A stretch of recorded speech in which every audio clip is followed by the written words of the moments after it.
शहादा येथे आयशर वाहनासह 24 लाखांच्या सुगंधी तंबाखू गुटख्याचा अवैध दारूवर कारवाई।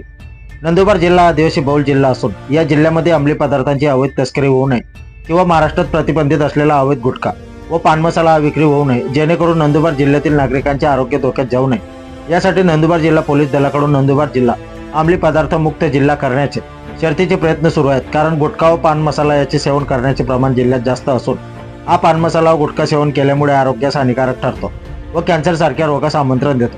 म्हणून यावर नंदुरबार जिल्हा पोलीस दलाकडून विशेष प्रयत्न केले जात असून सुद्धा पान मसाला व गुटख्याची अवैध तस्करी करणारे हे विविध मार्गांनी जिल्ह्यात पान मसाला व गुटखा विक्री करीत असल्याचे समजते। शहरातील दोंडाच्या रस्त्यावरील संविधान चौकात वाहनासह 24,34,000चा तंबाखू साठा पोलिसांनी जप्त केला आहे। याबाबत शहादा पोलीस ठाण्यात गुन्ह्याची नोंद करण्यात आली आहे।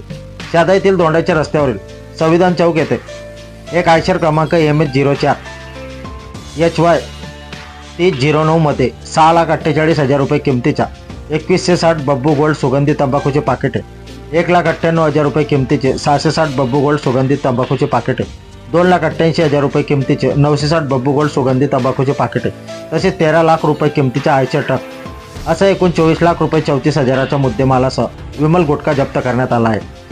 तंबाखू साठा पोलिसांतर्फे जप्त करण्यात आला आहे। याबाबत अन्न सुरक्षा अधिकारी आनंद पवार यांनी शहादा पोलीस ठाण्यात फिर्याद दिली। त्यानुसार आयशर चालक मोहन माडी राहणार माडीवाडा नंदुरबार याच्या विरुद्ध शहादा पोलीस ठाण्यात गुन्हा दाखल करण्यात आला आहे। आपल्या परिवर्तन 24 न्यूज साठी लाला चव्हाण, शहादा तालुका प्रतिनिधी।